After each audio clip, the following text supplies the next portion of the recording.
আমরা জাহিলি যুগের কথা শুনেছি যে নবী আলাইহিস সালাতু ওয়াস সালাম দুনিয়াতে আসার আগে একটা যুগ ছিল, যেই যুগটাকে বলা হতো আইয়ামে জাহিলিয়া তথা অন্ধকারের যুগ। যেই অন্ধকারের যুগে মানুষ সবচেয়ে বড় বড় পাপ যেগুলো আছে সেগুলো সব করত। সেগুলো কি করত? কিন্তু আমরা সেগুলো দেখি নাই, শুনছি। কিন্তু আমাদের নসিব এত খারাপ যে আমরা নবীর ওফাতের 14.5 প্রায় 1500 বছর পর এসেও যে জাহিলিয়াত আমরা শুনছি এর যে বড় জাহিলিয়াত এখন আমরা দেখতেছি। বলবেন কেমন করে সেই জাহিলিয়াত? ক্ষমতার আড়ালের মধ্য থেকে ভয়ঙ্কর এক জাহিলিয়াত আমেরিকার এই খ্রিস্টান শাসক গোষ্ঠী লালন পালন করতেছে। এত ভয়ঙ্কর জাহিলিয়াত তারা লালন পালন করতেছে যে যেগুলো সারা পৃথিবী আজ উদ্বেগিত। সারা পৃথিবীর মানুষ আজ চিন্তা করে যে মানুষ এত নর পশু কিভাবে হয়। জাহিলিয়াতের কথা তো আমরা বিগত দিনে শুনেছি, এখন আমরা দেখতেছি হায় মানুষ কত নর পশু হয় যেগুলো আমেরিকার ক্ষমতায় হয়।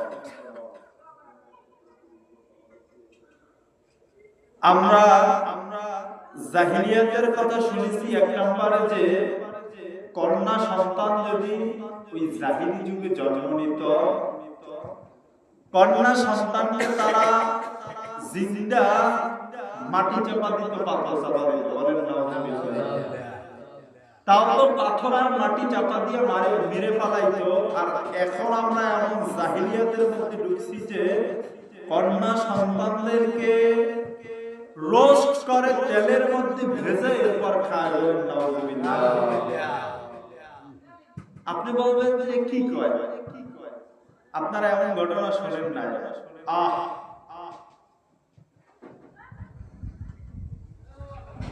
আমেরিকার একটা অ্যাপস্টাইন ফাইল নামের বিজ্ঞপ্তি ভাইরাল হয়েছে, সারা পৃথিবীর মানুষ দেখতেছে। যে অ্যাপস্টাইন ফাইলের ভিতরে তাদের দীর্ঘদিনের অপকর্মের সব হোতা বেরিয়ে আসছে। তারা কি অপকর্ম করেছে? তারা জাহিলি যুগকে হার মানায় দিয়েছে। জাহিলি যুগে আর কি হতো? কন্যা সন্তানদেরকে মাটি চাপা দিত, পাথর চাপা দিত, শেষ। কিন্তু না, এরা মাটি চাপা আর পাথর চাপা দিয়ে জাহিলি যুগ তার চেয়ে বড় জাহিলিয়াত এরা করেছে। 3 থেকে 9 বছরের কন্যা সন্তান, আপনার আমার 3 বছরের কন্যা সন্তানটা কত আদরের। এরা এগুলোকে পাচার করত, পাচার করে এনে এরপর এদের সাথে অপকর্ম করত। এরপর এদেরকে মেরে তৈলে ভেজে রোস্ট করে এরপর খাইতে বলেন না। মানুষের গোশত কি মানুষ নিতে পারে? এরা কি মানুষ? কোন জানোয়ার? আজকে সারা পৃথিবী সেই আমেরিকার দিকে থুথু নিক্ষেপ করতেছে যে তোরা কি করবি। ক্ষমতার সর্বোচ্চ সিংহাসনে তারা বসে আছে।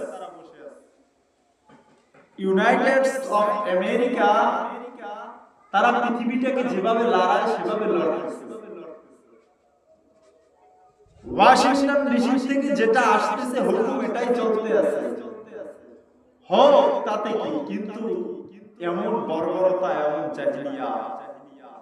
আমাদের পার্শ্ববর্তী দেশ প্রধানমন্ত্রী কে জানেন? নরেন্দ্র মোদী সরকার। ওই অপকর্মের সাথে এই মোদী সরকারও জড়িত ছিল। আফসোস, এগুলো যদি আপনারা ছবিগুলো দেখেন চোখের পানি ধরে রাখা যায় না। ছোট ছোট বাচ্চা 3 বছর, 5 বছর, 7 বছর বয়স, এদেরকে ধরে ধরে পাচার করে নিয়ে দিয়া এরপর এদের সাথে কত খারাপ কত অত্যাচার করতো, এরপর আবার এদেরকে মারতো, এমন এমন কাজ করতো যা বলা যায় না তাদের সাথে। এই তো দুনিয়ার হাল। এখন পর্যন্ত অনেকেই শোনেন না, বিষয়টা জানেন না, কিন্তু অনলাইনে ঘাটলে যদি এপিস্টাইল পাই নামে ইউটিউবে গুগলে সার্চ দেন দেখবেন হাজার হাজার ছবি দেশে।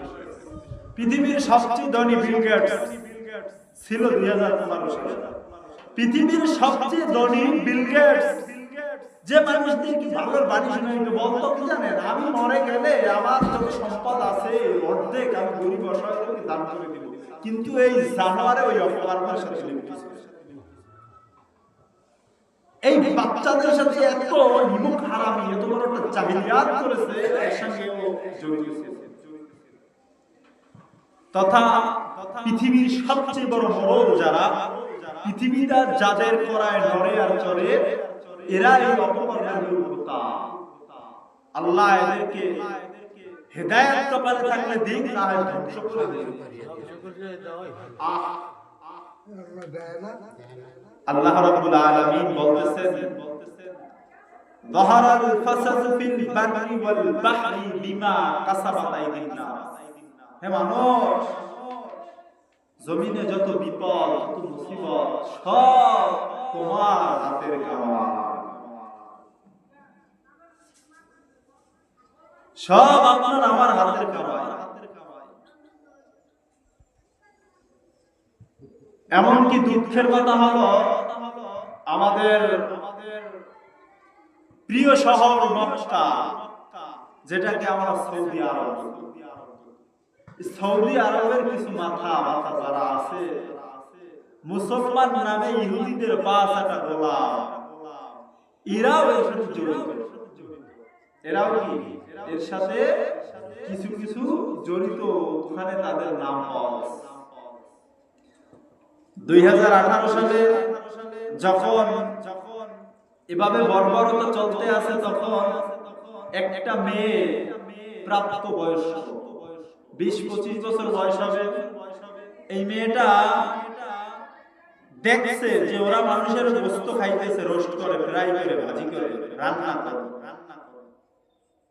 সে ঘেট থেকে বাহির হয়ে এরপর বলছে যে আমি দেখছি ওরা মানুষের গোশত খায়, ওরা এত বড় পিশাচ। আমি দেখছি ওরা মানুষকে, ছোট ছোট মেয়ে বাচ্চাদেরকে রোস্ট করে, এরপর খায়। এ কথা বলছে, বলার পরে কয়েকদিনের মাথায় ওই মেয়েটা গায়েব হয়ে গেছে। মানে ওরা সরাই বলা দুনিয়া থেকে নিভায় দিচ্ছে, যেন না জানতে পারে। আমেরিকার প্রেসিডেন্ট ডোনাল্ড ট্রাম্প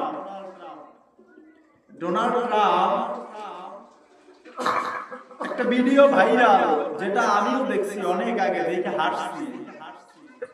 বাচ্চারা দেখেই তারে, যখন রুমের মধ্যে ঢুকছে, একটা রুমের মধ্যে বাচ্চারা দেখেই তারে কান্না শুরু করছে, হাহাকার কান্না করে বাচ্চারা। ডোনাল্ড ট্রাম্প হাসতেছে। তখন আমিও এই ভিডিওটা দেখে ভাবছি যে মজা পাচ্ছে, যে ওর চেহারা হইল মনে করো শয়তানের মতো, ওরা দেখে মনে হয় ভয় পাই যে এই বাচ্চারা কান্না করতেছে। হ্যাঁ, কিন্তু না, এখন তো বুঝতেছি বাচ্চারা কেন কান্না করছে। ওর রুমে ঢোকার সাথে সাথে, এটা অনেক আগের ভিডিও, 5-7 বছর। কান্না করার মূল হতো হলো যে ওরা অপকর্ম করে, এরপর ওই বাচ্চাদেরকে হত্যা করে, জবাই করে, এরপরে ওদের মাংস গোশত রান্না করে, এরপরে জানোয়ার করে খাই। এই জন্য তো বাচ্চারা ওরা দেখা মাত্রই হাউ করে চিল্লে কান্নাকাটি। আমরা অনেক সময় শুনি যে পাচার হয়ে যায় দেশ থেকে, বিদেশ থেকে, আমাদের দেশ থেকে বাচ্চারা পাচার হয়। এই বাচ্চাগুলো পাচার হয়ে ওদের কাছে যায়।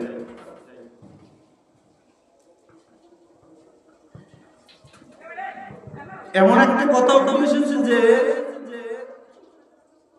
4 দিন ওখানে থাকছে এক নর পশু। কয়দিন থাকছে? ওই দ্বীপে, ওরা আমেরিকার এমন একটা দ্বীপে এমন একটা বিল্ডিং তৈরি করছে যেখানে কোনো মানুষ যায় না, যেখানে কি যায় না, এমন জায়গায় ওরা এই বিল্ডিং তৈরি করছে। ওরা মাসে মাসে যখন চাইছে তখন চাই, ওদের এই অপকর্মের জন্য, স্বার্থ হাসিলের জন্য, যৌন নিপীড়নের জন্য। তো একটা ভিডিওতে দেখলাম আমি যে ওরা এমন একটা নরপিচাস 4 দিন ওখানে থাকছে, 40টা শিশু বাচ্চাকে ও হত্যা করছে। কয়টা? 40টা। চিন্তা করতে পারেন? 3 থেকে 9 বা 12 বছরের জন্য তার সাথে যৌনচারিতা করে এই 3 বছর বাচ্চার সাথে এরপরে মারিয়া ফেলাইছে। আহ কত নির্দয় পশু। প্রমাণ হইল কিভাবে? এই যে বলছিলাম যে পৃথিবীর সবচেয়ে ধনী বিল গেটস, সে এর জন্য ক্ষমা চাইছে। বলছে যে আমি ওখানে যতটা সময় দিয়েছি বা ওখানে যে পাপ কাজ করেছি এর জন্য আমি বিশ্ববাসীর কাছে ক্ষমা চাই। অপরাধ না করলে তোর ক্ষমা চাইতো না। সারা পৃথিবী থমকে গেছে যে ওরা পৃথিবীটাকে শাসন করে, নারায় ওরা জন্মভাবে শাসন করে, ওরা কি করতেছে। তো যে কথা বলতেছিলাম, আমরা আইয়ামে জাহিলিয়া অন্ধকারের যুগ দেখেছি, কিন্তু এই আমেরিকার নরপশুদের কাছে আমরা অন্ধকারের যুগ এখন দেখতেছি। আইয়ামে জাহিলিয়াতের অন্ধকারের কথা আমরা শুনছি যে আইয়ামে জাহিলিয়া ওই অন্ধকার যুগে কন্যা সন্তানদেরকে দাফন করা হতো, কিন্তু আজ আমরা তার চেয়ে বড় আইয়ামে জাহিলিয়ার অন্ধকার যুগে বসবাস করতেছি যে কন্যা সন্তানদের সাথে যৌনচারিতা করে হত্যা করে তাদের গোশত খাওয়া হয়। বলে নাউযুবিল্লাহ। আফসোস। আল্লাহ আমাদের সবাইকে হেফাজত করুন, বলেন আমিন। আপনারা দাহিয়াতুল কলবি রাদিয়াল্লাহু তাআলা আনহুর নাম শুনছেন। আজকে আমি কথা বলতে চাইছিলাম রমজানের ফজিলত, কিন্তু এই বিষয়গুলো আমাদের জানা দরকার। আমরা যেন বেশি বেশি দোয়া করি তাদের জন্য, ওখানে যারা নির্যাতিত হয়েছে, এখনো যারা ওখানে আছে তাদের জন্য আমরা যেন বেশি বেশি দোয়া করি। আল্লাহ তাআলা তাদেরকে শান্তি ফিরিয়ে দিন, যার সন্তান তার মায়ের কোলে ফিরিয়ে দিন, বলেন আমিন। আমরা দাহিয়াতুল কলবি রাদিয়াল্লাহু তাআলা আনহুর নাম শুনছি। দাহিয়াতুল কলবি জাহিলি যুগের স্বনাম ধন্য এক ব্যক্তি ছিলেন। বিবাহ করলেন। দাহিয়াতুল কলবি বিবাহ করার পরে তার স্ত্রীর গর্ভে একটা সন্তান আসলো। এ দেখে তিনি সফরে চলে গেলেন। সফরে মানে দেশের বাইরে চলে গেছে কাজের জন্য। 3 থেকে 4 বছর পরে আসছে। আসার পর বাড়িতে দেখতেছে যে একটা কন্যা সন্তান। কি দেখতেছে? কন্যা সন্তান। স্ত্রীকে জিজ্ঞেস করে, বিবি আমার, এই সন্তান কার? বলতেছে এই সন্তান আপনার। 3-4 বছরের মেয়ে বাচ্চা বাবাকে কতটা ভালোবাসে দেখলেই বাবা বাবা করে। তাও 3-4 বছর বাবা ছিল দূরে, দাহিয়াতুল কলবি দূরে ছিল, এখন আসছে। কত মায়া, কত মহব্বত। কিন্তু বাবা দাহিয়াতুল কলবি তো সেই জাহিলি যুগের, তিনি মনে মনে চিন্তা করতেছে যে না, এই মেয়ে বাঁচিয়ে রাখা যাবে না, বলেন নাউযুবিল্লাহ। এই মেয়েকে বাঁচিয়ে রাখা যাবে না, কিন্তু আমার স্ত্রীর সামনে দিয়ে যদি আমি আমার এই মেয়েকে নিয়ে যাই বা হত্যা করি, তাহলে আমার স্ত্রী পাগল হয়ে যাবে। কারণ তিনি 10 মাস 10 দিন গর্ভে ধারণ করেছেন। আমার সন্তানকে তিনি লালন পালন করেছে। এখন যদি আমার সন্তানটা আমি তার সামনে থেকে হত্যা করে, তাইলে সে সহ্য করতে পারবে না। দাহিয়াতুল কলবি এবার নিজে নিজে একা একা চিন্তা করলেন কি করা যায়। হাদিসের মধ্যে বলেন, দাহিয়াতুল কলবি রাদিয়াল্লাহু তাআলা আনহু চিন্তা করলেন কি করা যায়, আমার সন্তানটাকে কিভাবে হত্যা করা যায়। কেননা কন্যা সন্তান দ্বারা মনে করত গজব, বলেন নাউযুবিল্লাহ। লোকমান ভাই বেয়াদবগুলোর কোন থাপড়ে দাঁত ফলাই না, জামাগুলো এগুলো কার নাই ভাই?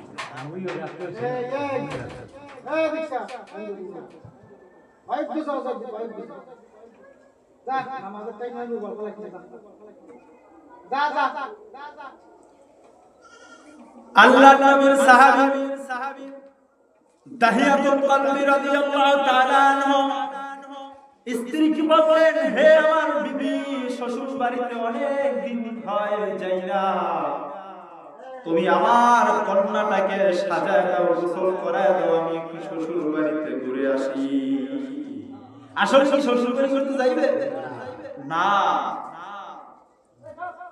দাহিয়াতুল কলবি স্ত্রী, মহিলারা নরম মনের মানুষ। মহিলাদেরকে যদি আপনি একটা কথা বুঝায় বলতে পারেন, তারা সেটা বিশ্বাস করে। আল্লাহ তাদেরকে নরম মন মানসিকতা দিয়ে বানাইছে।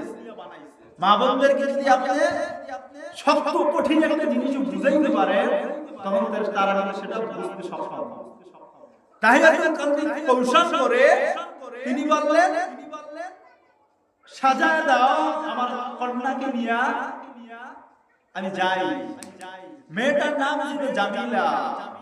যে জামিলা শব্দের অর্থ হলো সুন্দরী। এত সুন্দর হয়েছে মেয়েটা যে একবার দেখলে যে কোনো মানুষের মায়া লাগে। স্ত্রী জামিলাকে গোসল করায় আর হাত পা কাঁপতেছে। মনের ভিতরে আবার সন্দেহ আসে, কেননা আমার স্বামী তো ওই জাহিলি যুগের মানুষ, তিনি কন্যা সন্তান দেখতে পারে না। আবার চিন্তা করে, বাবা তো বাবাই হয়, সন্তানের প্রতি অবশ্যই মায়া আছে, নিজের জন্ম দেয়া সন্তান। কিন্তু ওই জাহিলি যুগের দাহিয়াতুল কলবি, তার অন্তরে যারা পরিবার কোনো মায়া না। সন্তান ৩-৪ বছরের কন্যা জামিলাকে নিয়ে এবার পাহাড়ের নিচ দিয়ে হাঁটতে শুরু করছে।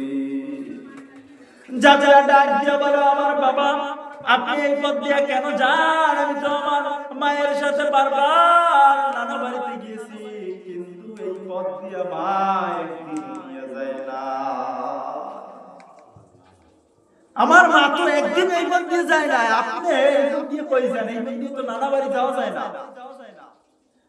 দাহিয়াতুল কলবি বলে, চুপ কর আমার কন্যা, তুই আমার চেয়ে কি বেশি বুঝো? আমি তোর বাবা, তুই হলি আমার সন্তান।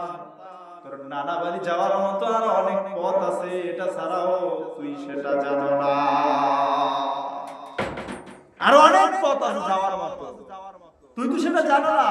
এই পথ দিয়ে যাওয়া যায়, যাও। কদম কদম হাঁটতে হাঁটতে চলে গেল গিয়া দাহিয়াতুল কলবি সন্তানটাকে দাঁড় করায় এবার একটা গর্ত খুঁজলেন। কোন বর্ণনায় তিনি আগে একটা গর্ত খুঁজলে রাখি আসছে। দাহিয়াতুল কলবি এবার মেয়েটাকে পাশে দাঁড় করায় ধাক্কা দিয়ে গর্তের মধ্যে ফালায়, এবার পাথরগুলো আর বালুগুলো চাপা দিতে শুরু করলো। মেয়েটা কান্না করে আর ডাক দিয়ে বলে, ও আমার বাবা, আমি তোমার ঘরে কন্যা হয়ে জন্ম নিয়েছি, তুমি মনে করতেছো আমি বড় অপরাধ করিয়া বলাইছি। আমার কোনো অপরাধ নেই বাবা আমার। আপনি যদি মনে করেন আমি কন্যা সন্তান, আপনার ঘরে আসার কারণে আপনার সম্মান কমিয়ে যাইতেছে, ইজ্জত কমিয়ে যাইতেছে, বাবা আপনি আমাকে মারিয়েন না। আমি জামিলায় আমার দেশে চলিয়া যাব, যেই জায়গায় কোনো মানুষ দাহিয়াতুল কলবিরে চিনে না, যেই জায়গায় কোনো মানুষ জানবে না আমার বাবার নাম দাহিয়াতুল কলবি, যেই জায়গায় কোনো মানুষ জানবে না আমি জামিলার সন্তান, বাবা এরপর আমি আমার প্রাণটা আপনার কাছে ভিক্ষা চাই। আপনি আমার প্রাণটা ভিক্ষা দিয়ে দেন, আমাকে হত্যা করিয়েন না। পাষাণ হৃদয় দাহিয়াতুল কলবি তিনি এবার তার আওয়াজ, তার কথা শুনলেন না। পাথরগুলো মারতে মারতে তাকে শহীদ করে বালু চাপা দিয়ে, মাটি চাপা দিয়ে, পাথর চাপা দিয়ে রাখিয়া চলে আসলেন। যখন হাঁটিয়ে আসে দাহিয়াতুল কলবি অনেক দূরে যাওয়ার পর শুনতে পায় কে যেন আব্বু বলিয়া ডাক দেয়। দিলে মায়া লাগে, আবার তাহিয়াতুল কলবি পিছনে তাকায়, আবার কে যেন দূর থেকে আব্বু বলিয়া ডাক দেয়। তাহিয়াতুল কলবি এবার অন্তরে মায়া লাগে, ৩-৪ বার ডাক দেওয়ার পর তাহিয়াতুল কলবি এবার দুই চোখের পানি সারিয়া দিলেন, আয় আমি বুঝি অন্যায় করিয়া পালাইছি, এত সুন্দর কলিজার টুকরা সন্তান আমি নিজ হাতে পাথর চাপা দিয়ে দাফন দিয়ে আসলাম, সন্তানটা মনে হয় এখনো আমাকে বাবা বাবা বলে ডাক দেয়।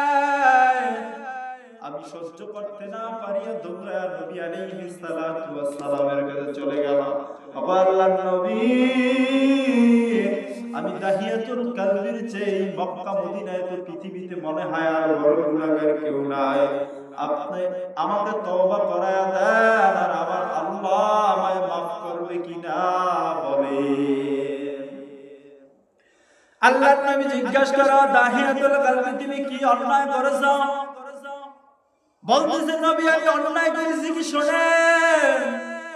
ও নবী, আমি নিজ হাত দিয়া ৯৯টা কন্যা সন্তান মারিয়া ফেলাইছি।